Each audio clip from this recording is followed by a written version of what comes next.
Hey, Laura here from the Unprofessional, and in this video you are going to watch me use 3 different drywall patching techniques to turn this wall into this.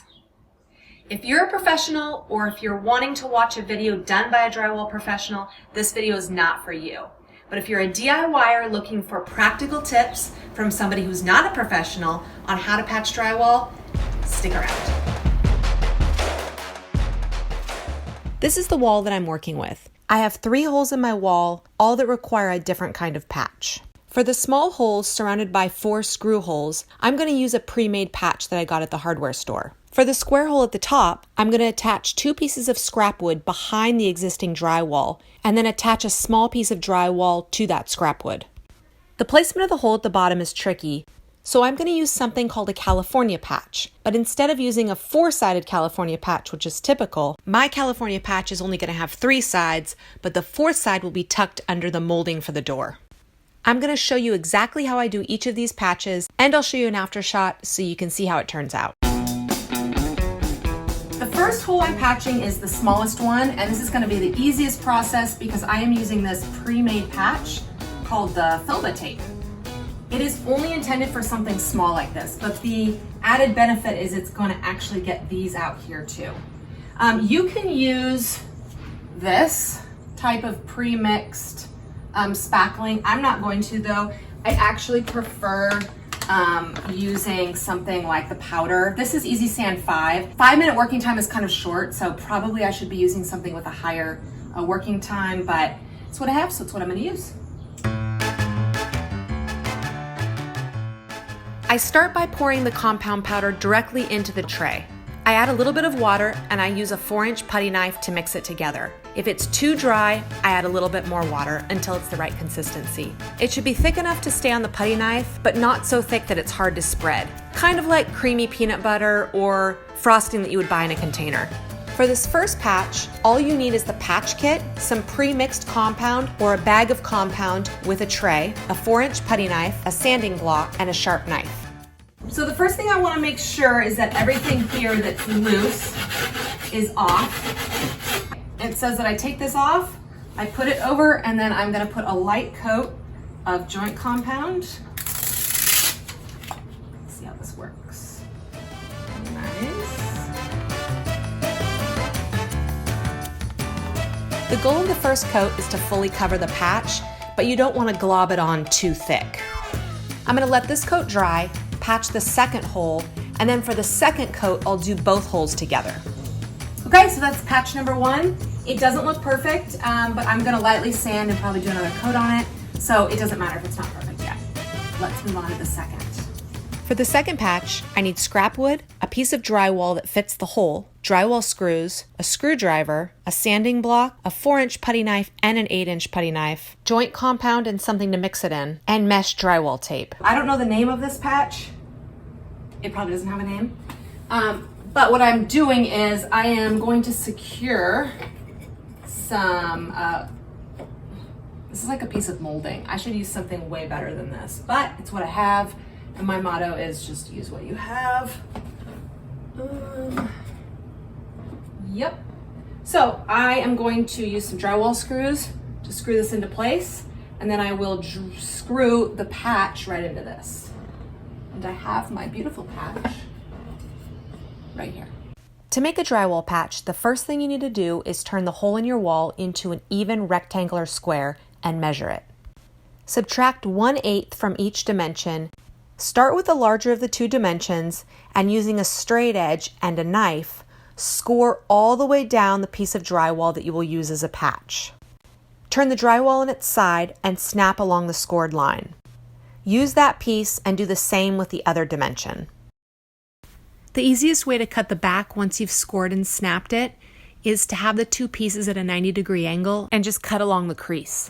The scrap wood is held in place by putting it behind the existing drywall and putting a drywall screw through the existing drywall into the scrap wood.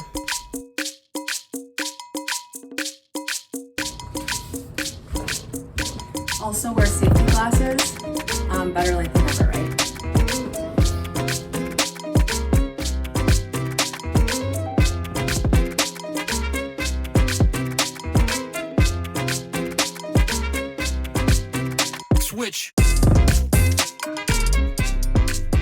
Then place the patch into the hole and use 2 new drywall screws to attach it to the scrap wood.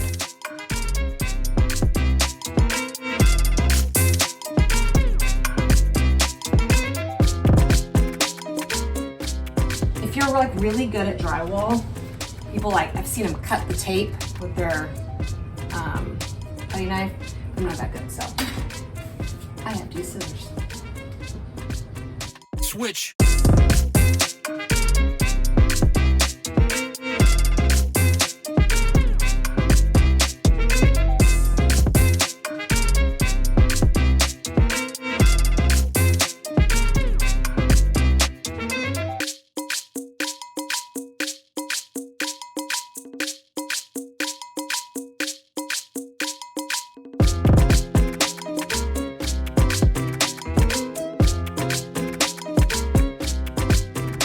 Last patch is going to be a modified California patch.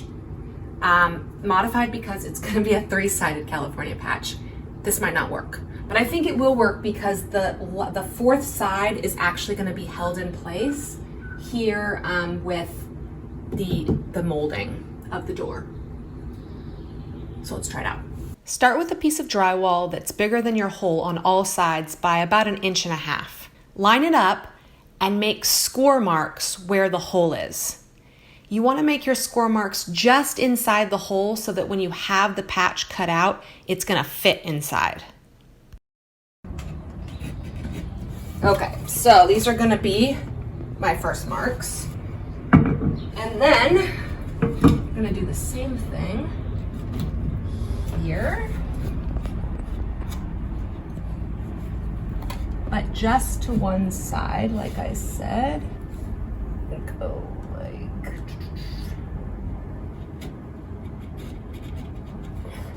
score all the way across the back of the drywall patch where you put your marks.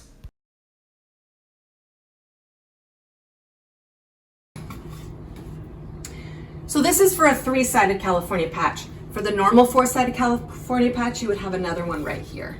Snap at the score marks, but instead of cutting all the way through, you're going to peel the drywall off, leaving the paper on the front intact.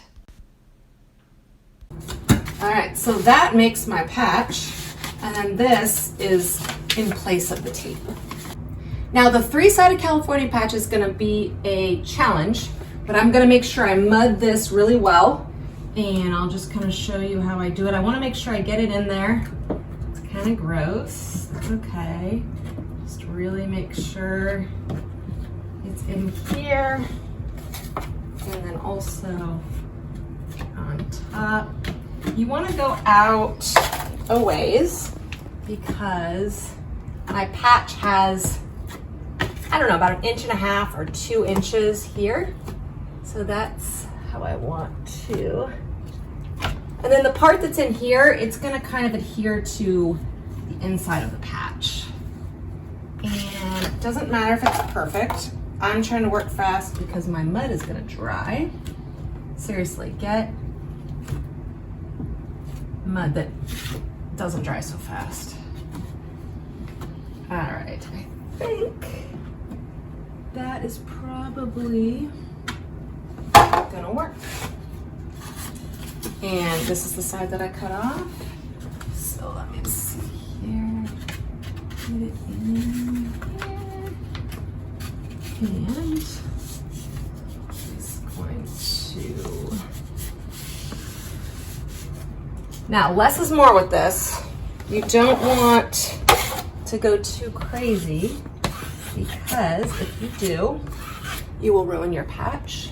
And you're gonna do another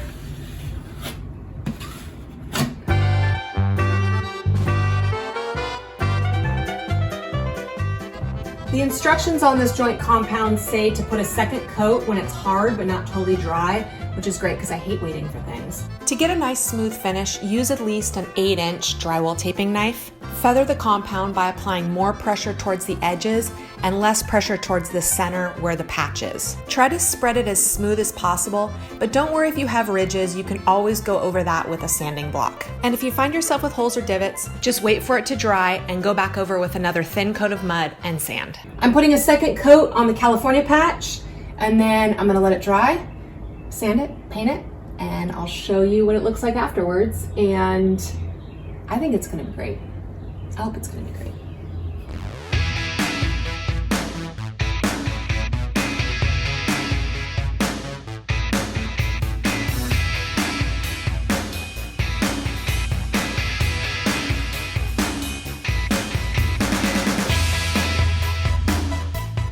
I did one round of light sanding and this is looking really good. This was where my little kit patch was, and this was where the patch that was supported by the wood in the back was. This is going to be covered up by the molding, so I'm not worried about how it looks here. This looks great. Down here, still needs some work. I have not done any sanding down here yet. It's a little bit rough, but I'm pretty certain that I'm going to be able to make it look a lot like that.